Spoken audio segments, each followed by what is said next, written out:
There are so many versions of the Bhagavad Gita, and for good reason. It's one of the greatest spiritual texts in the world, and probably one of the most popular Hindu scriptures throughout the world.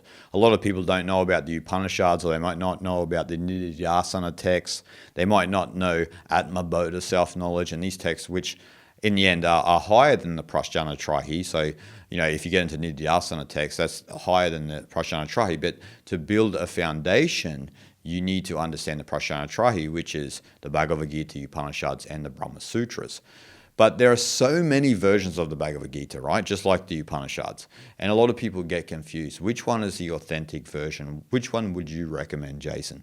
And I would recommend a lot, actually. There are a lot of good versions of the Bhagavad Gita, but there are a lot that I would stay away from. Particularly, there's one that has kind of been warped and changed to suit a certain sect. And I won't mention their name, but you can probably understand and catch the drift of who I'm talking about. They are very popular and they are worldwide, but that version of the Bhagavad Gita I would steer clear of, even though I've read it and I did enjoy it, but it is not an authentic version.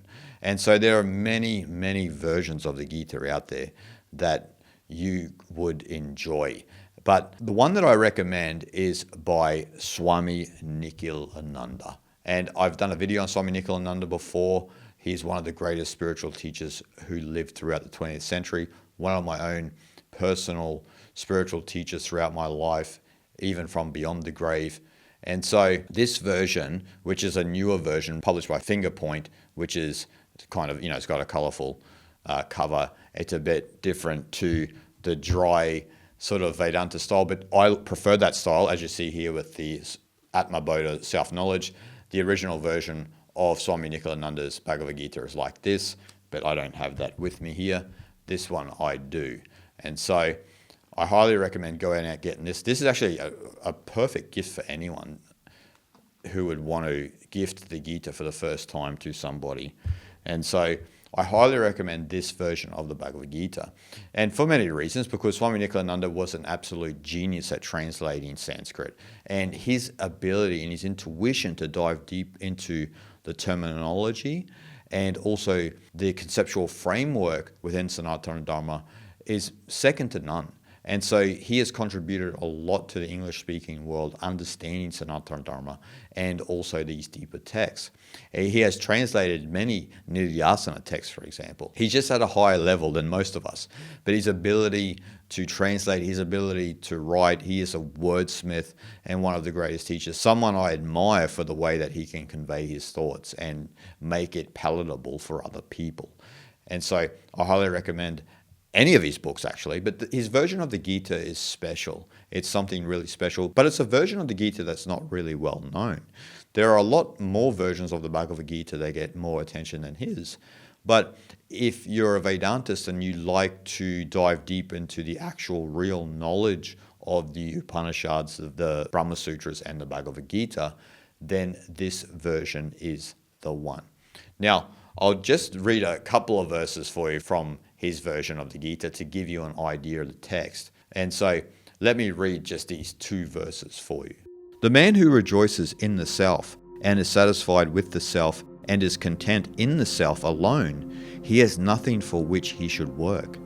He has no object to gain by what he does in this world, nor any to lose by what he leaves undone, nor is there anyone among all beings on whom he need depend for any object. Therefore, always do without attachment the work you have to do, for a man who does his work without attachment attains the supreme. So on those few verses there in the Bhagavad Gita, you get an idea of the premise of the Bhagavad Gita, right? How Krishna is trying to implore Arjuna to go into battle against his cousins in the great Kurukshetra war. And so Krishna is trying to teach him that all is the self. And once you understand that you are the self, and self here with the capital S, this is the Atman, undifferentiated consciousness. Once you understand you are the Atman and you operate from that place, then all work that is done is just by the will of the ultimate. And the ultimate here is Brahman.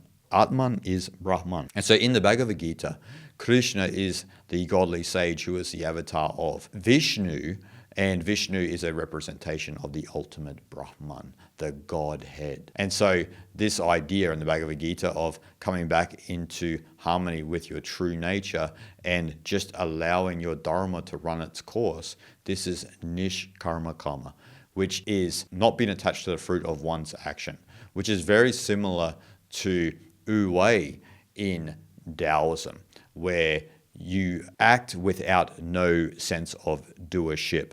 And so you just do what is needed to be done in that moment. And that's what a lot of the Bhagavad Gita is about. It's about allowing the will of the ultimate to move through you, and you as a jiva, a persona system, just to move out of the way and to allow the will of the divine to emanate through you and allow the world to take its course. And that's from a place of non-interference, right? So all in all, I highly recommend this version of the Bhagavad Gita. I could just keep reading verses and verses and verses of the Gita to you. And that gives me an idea, like, would you guys like to see a series on the Bhagavad Gita from me explaining a lot of the verses? Please let me know. Leave a comment below, because I'm open to any ideas, new suggestions. And I've been thinking about that a little bit, because I know the Bhagavad Gita is a well-known scripture, but I feel like there's a lot of misinterpretation out there due to bad translations. And so I'd like to share with you guys a translation that I recommend, and I can also dissect those verses for you. So please leave a comment below if that's something you're interested in. And if you're interested in getting this copy of the Bhagavad Gita, I will leave a link below in the pinned comment and in the description. So I hope you're all safe and sound, and I'll see you guys in the next video. Shanti, shanti, shanti.